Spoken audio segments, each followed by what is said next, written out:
রায়হান একদিন মাদ্রাসায় পড়তে গিয়েছিল।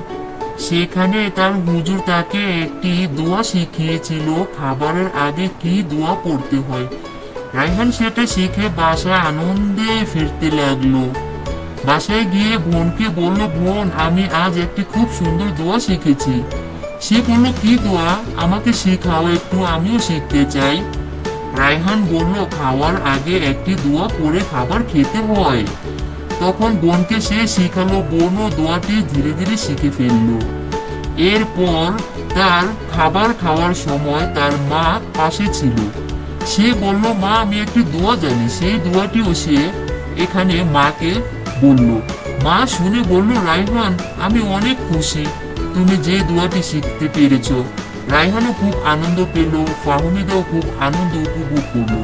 তো আমি আপনাদেরকে এই দোয়াটি দেখিয়ে বলতে চাই। দোয়াটি হলো, বিসমিল্লাহি ওয়া আলা বারাকাতিল্লাহ।